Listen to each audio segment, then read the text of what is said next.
Do you ever ask yourself, is misogyny really a problem? I do, and I believe it is. This is a very important and complex topic. I want to give it due regard. But it is also an endless string of rabbit holes, each of which is worthy of more consideration than can be given in one or even a dozen short videos. So today, I just want to focus on one subset of a subset of one topic. Recently, an Ivy League educated, staunchly feminist acquaintance said to me, "Testosterone is your excuse for misogyny and male entitlement."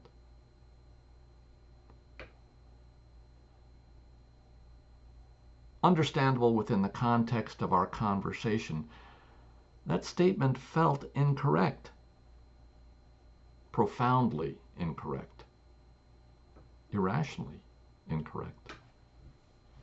I get that misogyny and historic male entitlement are real oppressions. They have set us back, and we need to change.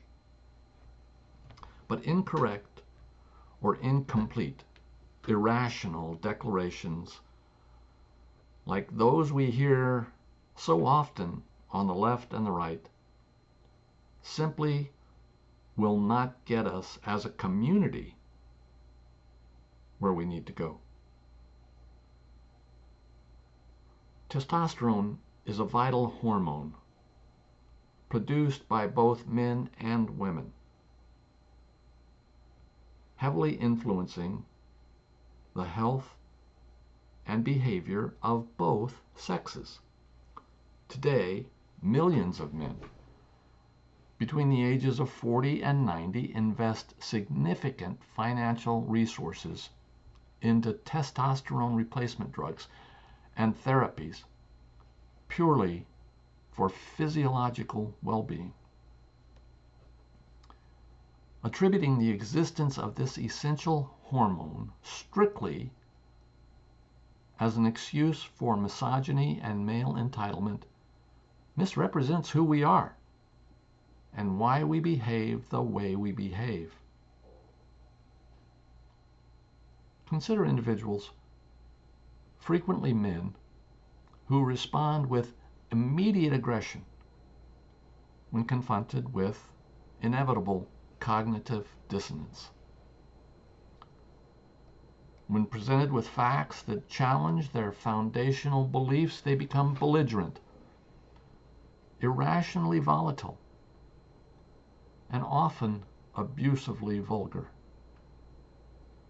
Their behavior, their reaction is heavily influenced by testosterone, which biologically, chemically, increases the tendency for people to respond to status threats and dissonance with dominance and aggression, rather than with helpful introspection.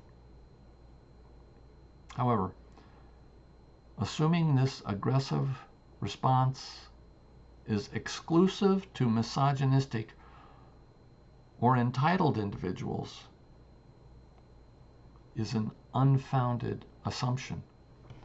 This exact behavior is observed across the ideological spectrum, occurring just as readily in feminists as in misogynists, in progressives as in conservatives. The aggressive defense mechanism is not a cognitive choice. It is a biologically hardwired, instinctive behavior amplified by natural endocrinal activity. More and more evidence shows that when a culture, a community, remove its traditional moral guardrails like modesty, integrity, honesty, and self-control.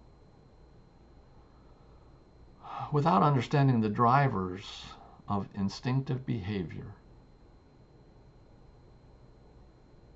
invites community and individual instability. Presupposing that all human behavior is entirely cognitive and therefore either purely noble or purely malicious ignores our evolved biology, our neurology, and our evolutionary hardwiring. In the case of testosterone, blinding ourselves to biological and chemical realities risks our collective ability to engage in civil change, to maintain rational discourse, and to trust our neighbors despite deep disagreements. The assertion that testosterone is merely an excuse for misogyny and male entitlement is fundamentally wrong. A lot wrong. This I believe. Aloha.